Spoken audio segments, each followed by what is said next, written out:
Okey, boleh kita mula? Okey, boleh. Baik. Mencari timba si anak dara di bawah sarang burung tempua. Salam sembah pembuka bicara. Selamat datang untuk semua. Baiklah, selamat malam dan salam sejahtera tuan-tuan dan puan-puan. Bersyukur kita kerana hari ini kita dapat bersua walaupun secara atas talian sahaja untuk membincangkan mengenai suatu topik yang cukup menarik iaitu masyarakat era revolusi industri 4.0. Nama saya Florence George dan saya akan bertindak sebagai moderator bagi perbincangan hari ini.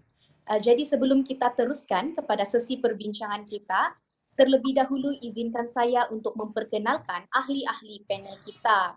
Orang tua-tua mengatakan tak kenal maka tak cinta. Oleh itu saya perkenalkan panel pertama kita iaitu saudari Salina binti Kasim. Panel kita yang kedua pula ialah saudari Fitri Elmi Syahira binti Zamri. Beralih kepada panel kita yang ketiga iaitu saudari Siti Sofia binti Sheikh Mustafa dan panel kita yang terakhir ialah saudari Nurul Atira binti Teddy. Apa kabar ahli panel kita? Sihat? Alhamdulillah sihat. Syukur. Jadi adakah anda ahli panel kita bersemangat untuk berkongsi pendapat mengenai perbincangan kita pada hari ini? InsyaAllah. InsyaAllah. Baik, nampaknya ahli panel kita tidak sabar untuk berkongsi pendapat ya. Jadi di sini saya juga ingin mengambil kesempatan untuk mengucapkan ribuan terima kasih kepada ahli-ahli panel kerana sudi meluangkan masa untuk bersama-sama mengongsikan pendapat dalam perbincangan kita pada hari ini. Baiklah, merujuk kepada topik kita iaitu masyarakat era revolusi industri 4.0. Seperti yang kita ketahui, dunia kini mengalami perubahan yang sangat cepat di mana penemuan-penemuan baharu telah mendorong terjadinya transformasi ataupun revolusi dalam aspek ekonomi, sosial dan juga politik dalam sesebuah negara. Dan hal ini seterusnya telah merubah secara signifikan ataupun kita panggil telah memberi kesan kepada kehidupan dan juga perilaku masyarakat di dunia. Jika kita lihat kembali sejarah perkembangan revolusi industri dunia, ianya bermula dengan revolusi pertama yang hanya bergantung kepada penggunaan mesin berkuasa wap. Kemudian berlaku pula revolusi industri kedua yang melibatkan kuasa elektrik. Manakala revolusi industri ketiga pula melibatkan penggunaan teknologi digital. Dan kini kita boleh lihat berlaku revolusi keempat ataupun dipanggil revolusi industri 4.0 yang dilihat sebagai lanjutan daripada revolusi yang berlaku di peringkat ketiga.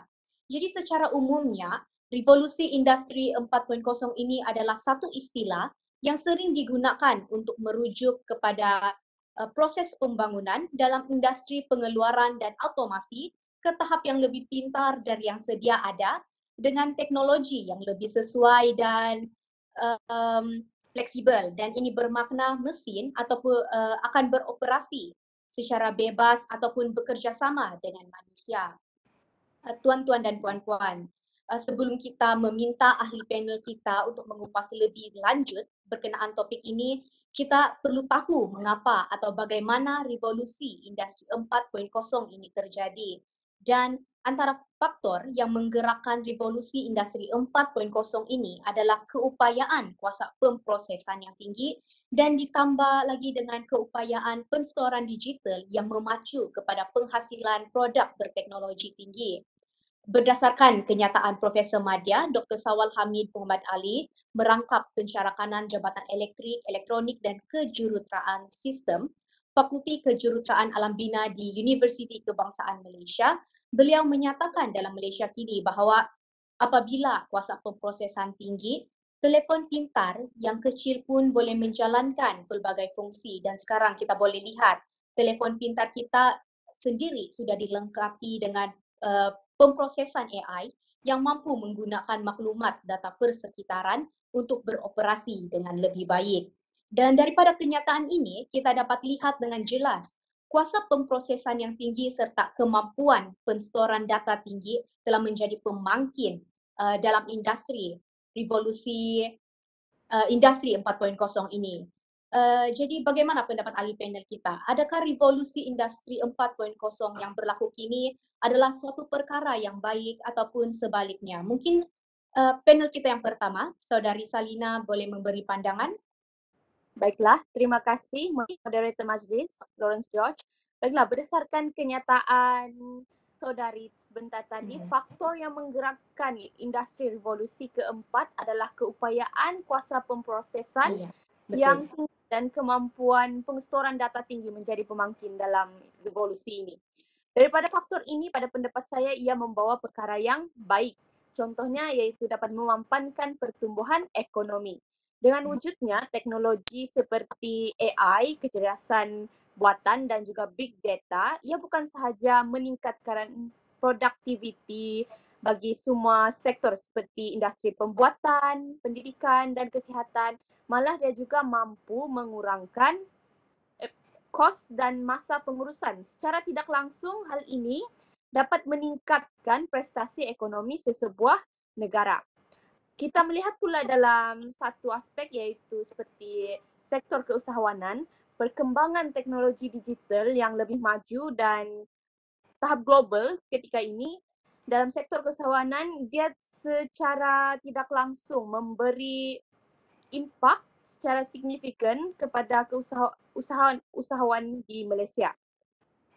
Seperti yang saya katakan tadi, teknologi kini mampu mengurangkan kos pengurusan, kos pengeluaran serta pembuatan. Jadi apa yang kita lihat sekarang, apa yang berlaku sekarang, masyarakat kita rancak menjalankan perniagaan digital seperti e-commerce seperti dalam banyak platform seperti perniagaan dalam Lazada, Shopee, Zibai, malah juga social media. Hal ini kerana banyaknya peluang kepada ramai peniaga yang perlu mengeluarkan kos pengurusan dan juga kos pembuatan dan menjimatkan masa untuk mereka menguruskan produk jualan. Mereka juga boleh menjual dan menguruskan produk jualan tersebut yang dari luar negara terus kepada pelanggan di depan pintu dengan hanya menggunakan hujung jari. Oleh itu, situasi ini yang kita dapat lihat sekarang secara tidak langsung juga memberi impak positif kepada prestasi ekonomi kita. Seterusnya macam baru-baru ini juga syarikat telekomunikasi terkemuka di Malaysia iaitu Maxis Berhad telah menandatangani memorandum dengan Microsoft Malaysia. Memorandum ini adalah untuk menyediakan penyelesaian perniagaan secara digital dalam kalangan usahawan-usahawan tempatan dan juga sektor awam. Memorandum ini juga membuka peluang kepada industri-industri yang berkaitan untuk membina kemudahan-kemudahan dan juga aplikasi bersambung yang lain. Dan ini juga secara tidak langsung akan meningkatkan ekonomi dan sektor pendigitalan di negara ini. Itu sahaja penjelasan saya mengenai aspek ini. Saya serahkan semula kepada moderator kita. Baik, terima kasih panel pertama kita. Bagaimana pula dengan panel kedua kita, Saudari Fitri? Okey, terima kasih kepada moderator kita, Saudari Flores, dan juga kepada panel kita tadi, Saudari Salina. Saya sangat dengan apa yang dari seperti mana yang kita pilih, industri 4.0 ini memberi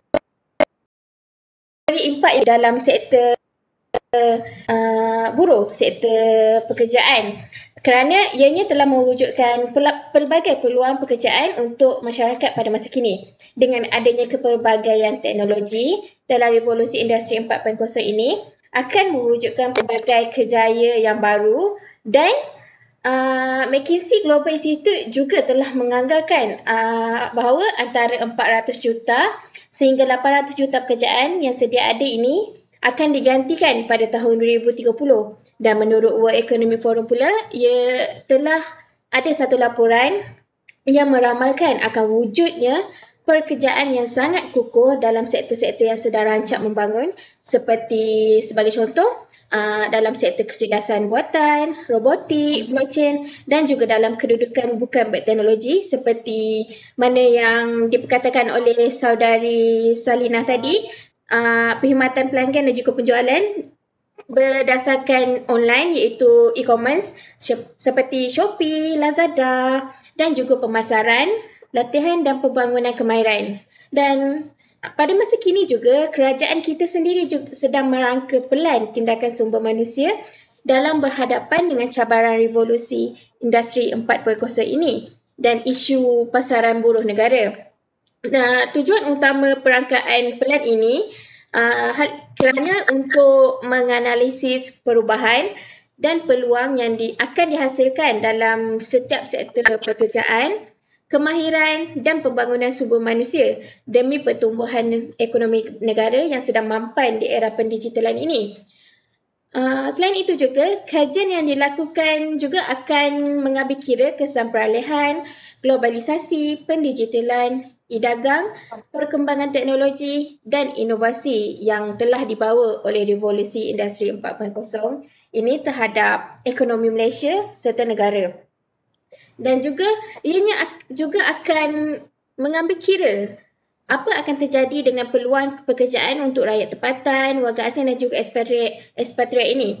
Dan selain itu juga, Malaysia juga telah mendapat pengiktirafan sebagai hub pemasangan super drone dengan artificial intelligence atau lebih dikenali sebagai AI kepada pasaran Asian pada tahun ini juga. Dan hal ini telah mewujudkan lebih banyak peluang pekerjaan kepada rakyat tempatan di samping penggunaan teknologi baru yang lebih maju dan canggih. Oleh itu, seperti apa yang saya perkatakan, revolusi industri 4.0 ini akan memberi lebih banyak peluang kepada negara untuk melahirkan generasi-generasi pekerja yang baharu dan boleh menggunakan teknologi yang lebih canggih baharu untuk digunakan dalam sektor perkilangan dan juga perindustrian. Setakat itu saja pandangan saya. Kita beralih kepada Saudari Salina. Ya, silakan Saudari Salina. Okey, silakan. Saya sangat bersetuju dengan kenyataan saudari sebentar tadi bahawa industri revolusi keempat ini memberi peluang pekerjaan kepada masyarakat kita. Seiring dengan perkembangan teknologi yang semakin canggih, revolusi ini bakal membuka ruang juga kepada para pengajar dan pelajar untuk mempelajari sistem pendidikan baharu berorientasikan pendigitalan. Ini juga dapat melahirkan graduan berinovasi dan berkemahiran tinggi. Kementerian Pendidikan Malaysia, KPM, telah berhasrat untuk melahirkan graduan masa depan yang memiliki kemahiran, kebolehan dan nilai kemanusiaan yang diperlukan untuk menyesuaikan diri mereka dengan perubahan teknologi yang berlaku pada masa kini. Kebanyakannya institusi pengajian tinggi kini telah diberikan tanggungjawab bagi mempersiapkan para graduan dengan kemahiran yang tinggi dan berinovatif, agar mampu bersaing dengan baik pada masa akan datang semasa mereka melangkah ke dalam pekerjaan. Khususnya kini juga banyak syarikat komunikasi yang telah bekerjasama dengan institusi pengajian tinggi yang mana mereka ingin menawarkan pengiktirafan melalui program akademik. Tujuannya adalah untuk mendedahkan para graduan dengan teknologi canggih dan juga memberi peluang untuk mereka menjalani latihan praktikal ICT agar mereka mampu menjadi pekerja yang berinovasi dan kemahiran tinggi serta boleh mencapai tahap global pada masa akan datang dalam sektor pendigitalan serta banyak sektor yang lain. Dan baiklah, itu sahaja penambahan saya. Mungkin mungkin panel kedua boleh menambah ataupun memberi sedikit perkongsian lagi.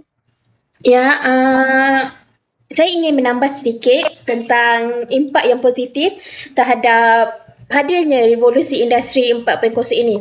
Okey, dengan seperti mana yang kita tahu, selaras dengan zaman kita sekarang, revolusi industri 4.0 ini akan menjadikan dan akan menjamin sistem kehidupan masyarakat pada masa kini untuk menjadi lebih baik dan juga sistematik.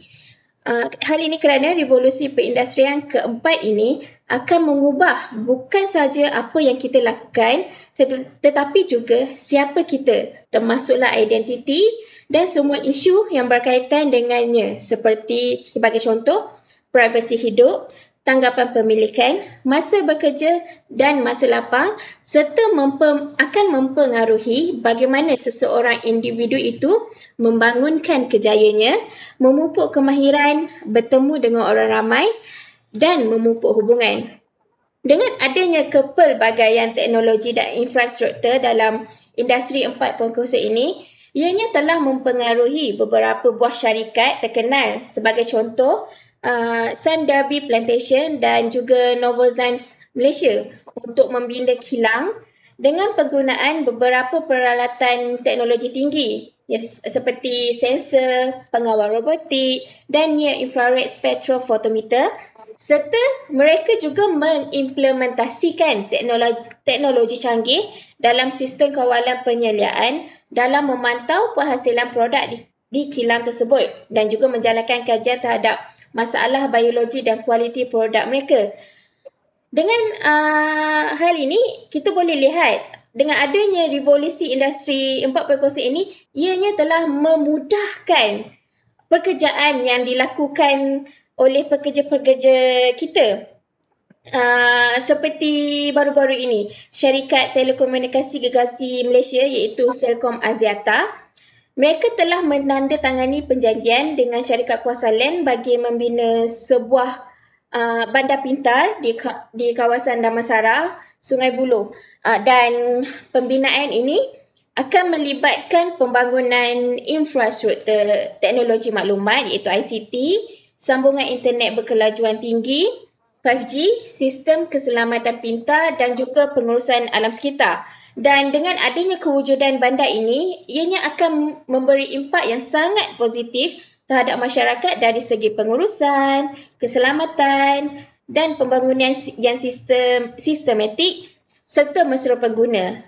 Jelaslah di sini bahawa dengan berlakunya revolusi industri 4.0 ini, ianya akan menjadikan kehidupan masyarakat pada masa kini lebih mudah dan efisien. Sekian, terima kasih. Itu sahaja daripada saya.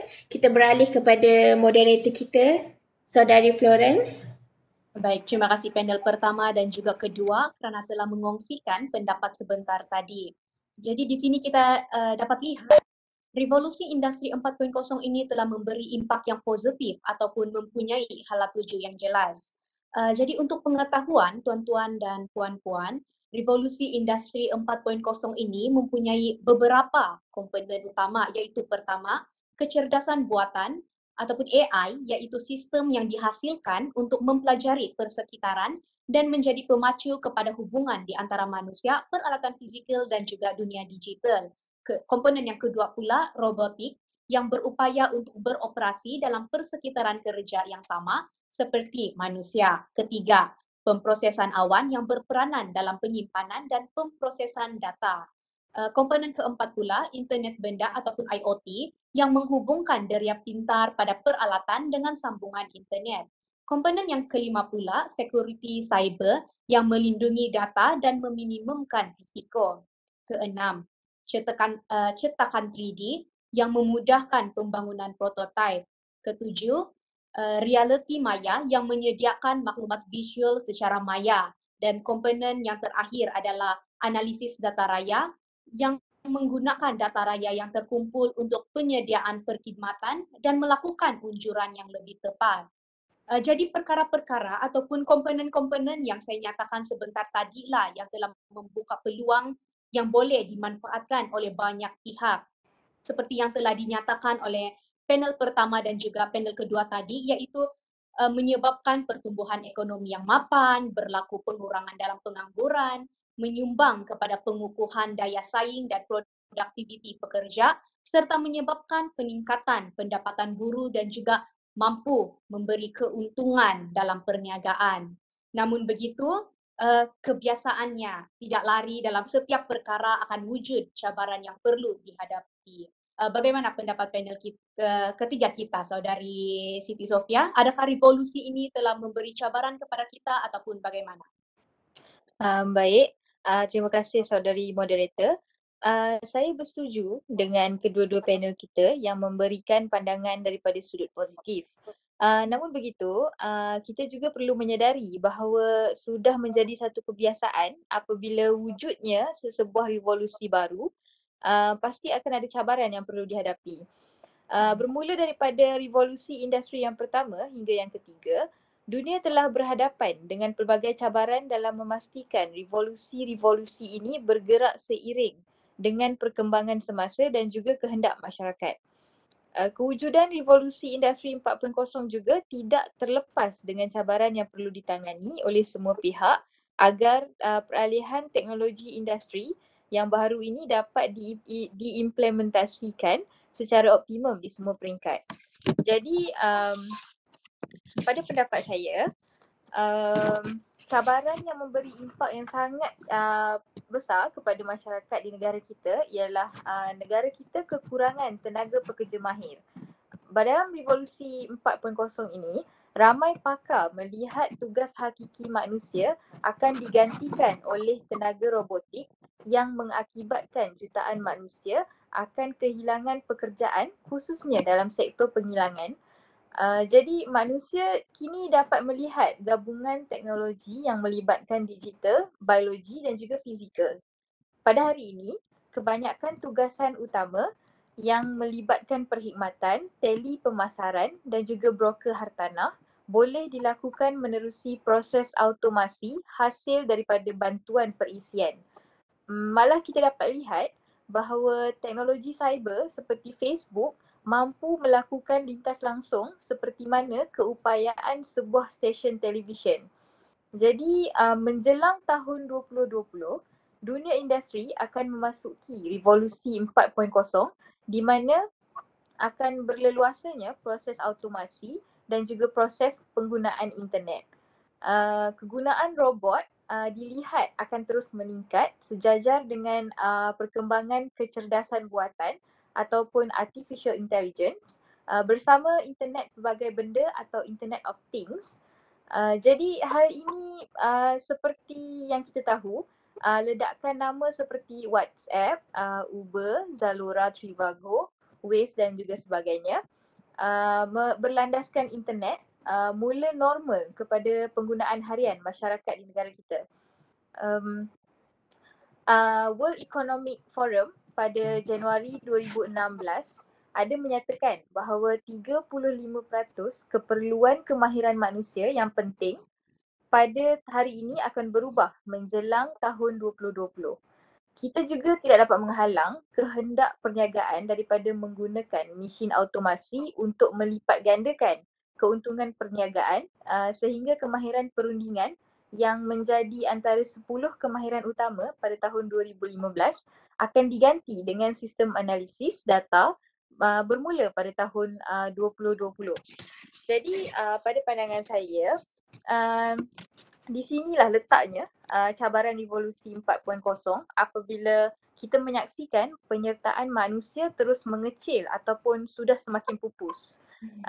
Semuanya bergantung pada kemampuan manusia memahami revolusi industri 4.0 itu sendiri dan bagaimana keadaan ini ditangani, sama ada wujudnya jurang ataupun jurang tersebut boleh dirapatkan ataupun terus dihapuskan. Jadi usaha bagi melahirkan golongan tenaga mahir dalam bidang teknologi dan juga digital seiring dengan revolusi 4.0 adalah sangat mencabar pada pendapat saya kerana ia memerlukan masa yang panjang dan juga penglibatan kos yang terlalu tinggi. Sebagaimana menurut World Economic Forum juga, satu tinjauan telah dilakukan dan didapati sebanyak 37% golongan pekerja di Eropah tidak memiliki kemahiran asas digital dan hal ini telah mendatangkan masalah yang besar kepada mereka pada keadaan mereka untuk menyesuaikan diri dengan revolusi teknologi sekarang. Jadi apa yang kita dapat lihat, realiti yang berlaku sekarang ini di mana negara-negara yang sedang membangun masih lagi mengkaji keberkesanan revolusi industri 4.0 ini terhadap ekonomi negara mereka. Padahal negara-negara yang maju seperti Jerman, Jepun dan juga Switzerland sudah pun mempraktikkan revolusi ini dalam sektor industri dan juga perniagaan mereka. Selain itu, apa yang kita dapat lihat, negara China dan India juga berhadapan dengan cabaran yang besar untuk melahirkan pekerja yang berkemahiran tinggi dan juga berinovatif dalam menangani peralihan teknologi yang baru ini. Jadi saya rasa itu saja pada pendapat saya. Saya serahkan kembali kepada moderator. Baik, terima kasih panel ketiga. Nampaknya di sini kita boleh lihat revolusi industri 4.0 ini juga tidak terlepas daripada mengalami cabaran. Jadi bagaimana pula pendapat panel keempat kita, Saudari Nurul Atira? Okey, terima kasih Saudari Florence selaku moderator kita pada hari ini, dan saya juga sangat-sangat bersetuju dengan apa yang dikongsikan oleh barisan panel kita sebentar tadi. Maka dengan itu, cabaran revolusi industri 4.0 menurut pandangan saya pula dapat kita lihat dalam bentuk kesukaran penyelarasan organisasi. Menurut kajian yang telah dibuat oleh Accenture, dikatakan bahawa dalam masa kurang dari 5 tahun ini, semua jenis perniagaan terutamanya yang berkaitan dengan sektor automasi, pembuatan dan digital harus memiliki strategi digital yang matang untuk beroperasi dengan baik. Dan menjelang tahun 2020, kebanyakan perniagaan akan beroperasi dalam ekosistem kontrak secara pintar yang diurus dan dilaksanakan secara sendiri tanpa bantuan manusia. Perkembangan pesat teknologi industri baru ini secara tidak langsung akan mempengaruhi beberapa tahap pengurusan di sesebuah organisasi atau syarikat, termasuklah pengurusan sumber manusia, sistem produksi atau proses bagi syarikat, dan rantaian pembekalan. Perkara ini telah membawa kepada kesan-kesan yang lain juga.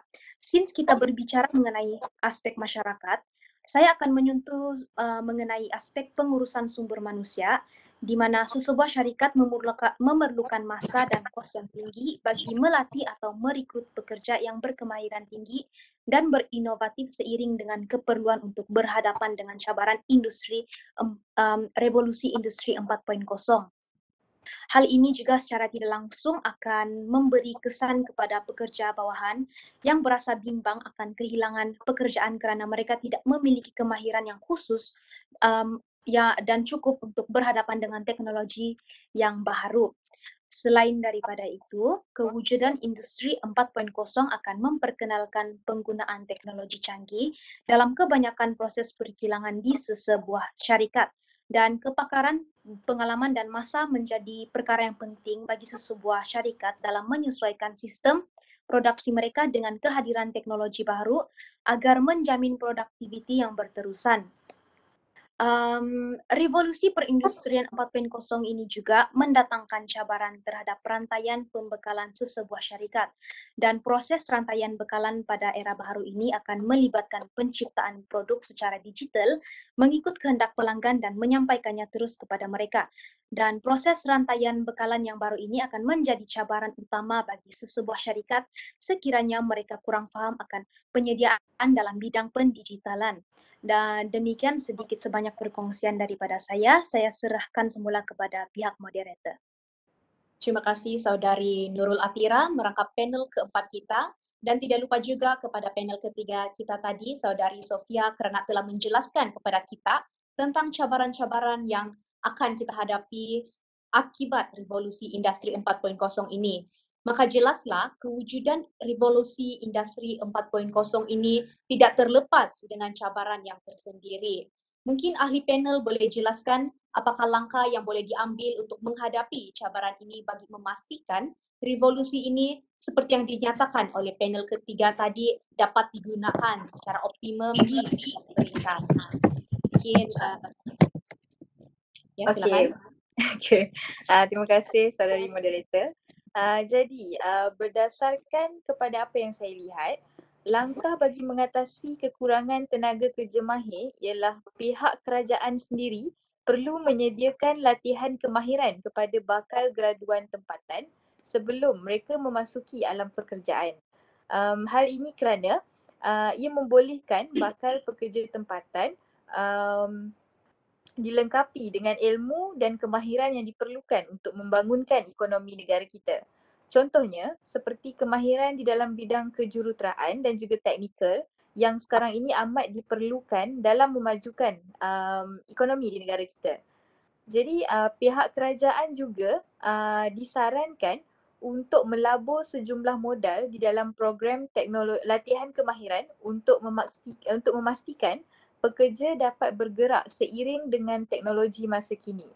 Jadi hal ini kerana kemahiran merupakan suatu tonggak bagi memastikan syarikat kekal penting dalam era revolusi industri 4.0. Selain itu, saya juga melihat bahawa institusi pengajian juga berperanan dan sebenarnya merupakan penggerak dalam melahirkan dan mempertingkatkan pengetahuan pekerja yang berasaskan inovasi dan juga kreatif.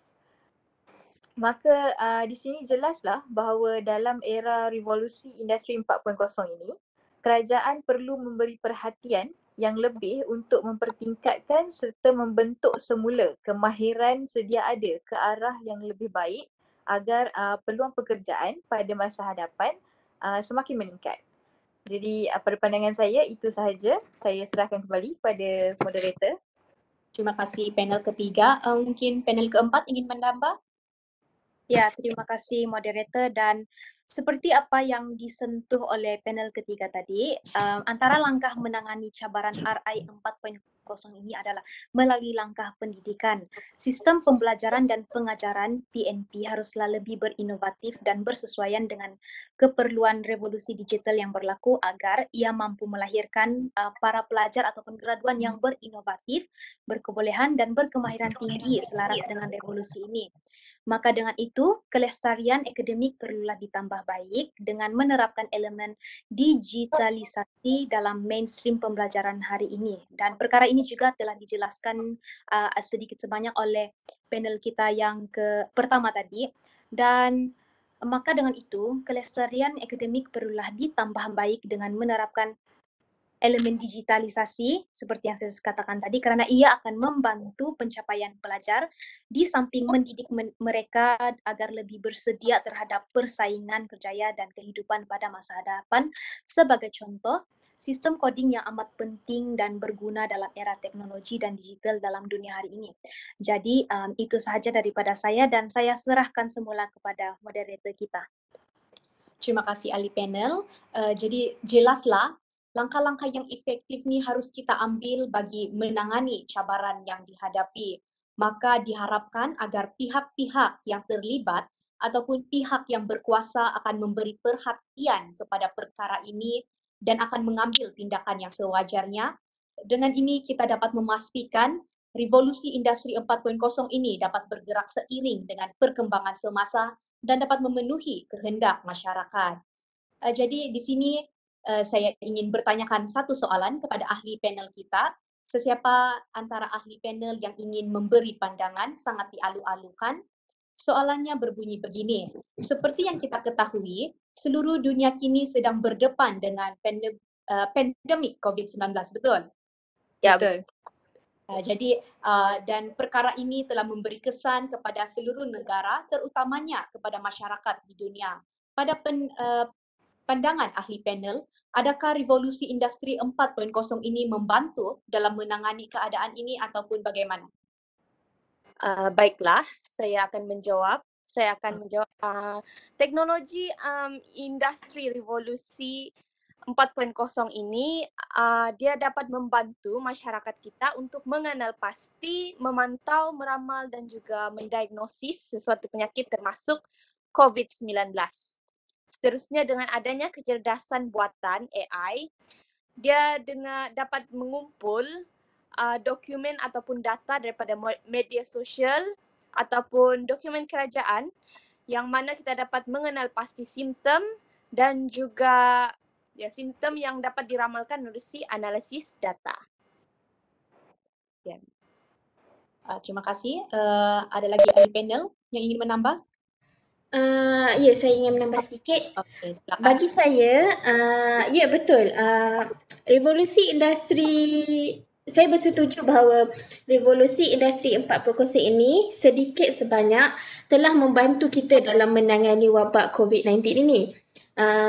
Sebagai contoh, dalam sektor perkilangan dan juga perindustrian, mereka telah menggunakan robot bagi menggantikan tenaga kerja manusia untuk menyokong aktiviti-aktiviti pembuatan. Lebih-lebih lagi ketika perintah kawalan pergerakan yang negara kita alami sekarang. Dan selain itu juga, penggunaan data dalam telefon mudah alih seperti aplikasi MySejahtera yang akan merekod setiap pergerakan untuk mengenal pasti individu yang mungkin dijangkiti juga sangat membantu. Hal ini kerana dengan adanya aplikasi seperti inilah ianya akan memudahkan lagi pihak yang berkenaan untuk menjejaki individu-individu yang berkemungkinan tinggi telah terkena atau merupakan kontak rapat kepada pesakit COVID-19. Itu sahaja daripada saya. Kita beralih kepada moderator kita. Terima kasih panel kedua. Panel ketiga mungkin ingin menambah? Ya, saya. Jadi di sini saya ingin menambah.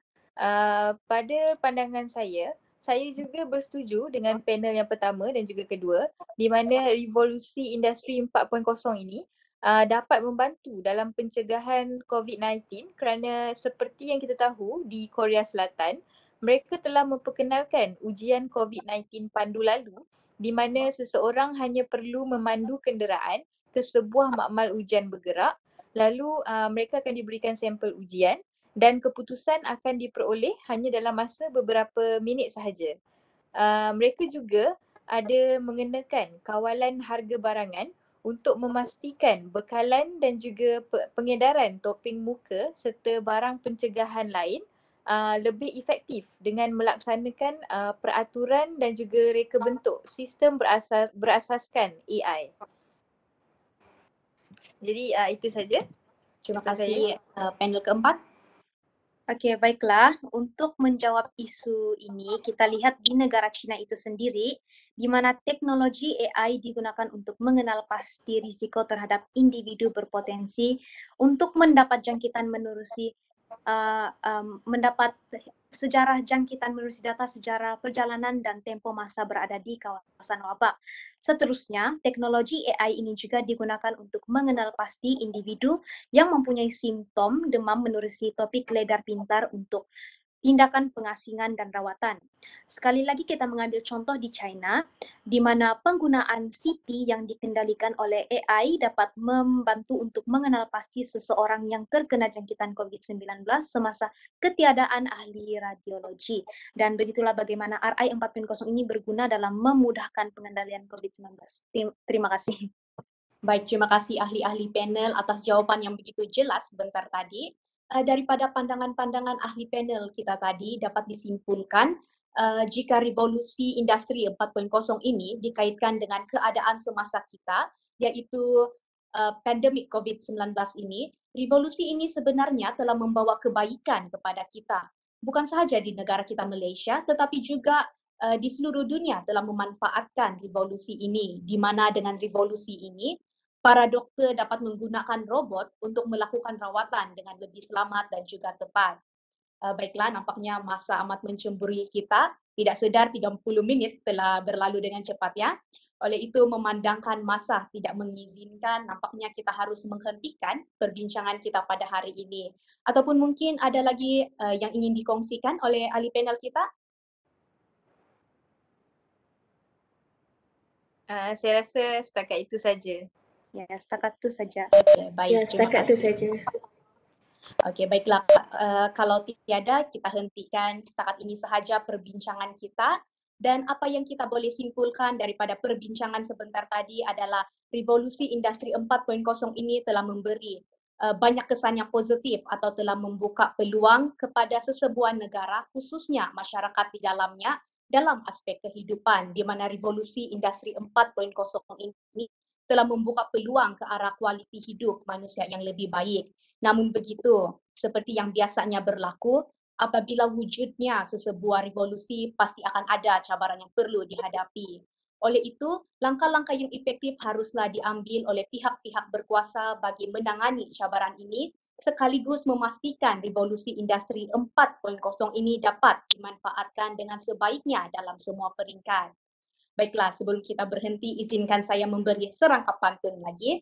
Dari Kedah ke Pekansari, beli suasa di Kota Tinggi. Selesai sudah tugas diberi, di lain masa bersua lagi. Sekali lagi saya ingin mengucapkan ribuan terima kasih kepada ahli-ahli panel kita, Saudari Salina, Saudari Fitri, Saudari Sofia, dan juga Saudari Atira di atas kesudian meluangkan masa dan memberi perkongsian sebentar tadi. Saya harap perkongsian kita pada hari ini sedikit sebanyak dapat menambah ilmu di dada. Dan andai kata terdapat silap bicara saya sebentar tadi, saya ingin memohon sejuta kemaafan di atas kesilapan saya. Sesungguhnya yang baik itu datang dari Tuhan dan yang tidak baik itu datang dari diri saya sendiri. Tidak lupa juga saya ingatkan agar kita semua sentiasa amalkan norma baharu, SOP, dan kekal selamat seperti hashtag kita jaga kita. Sekian, terima kasih. Terima kasih, moderator. Moderator. Terima kasih moderator. Moderator.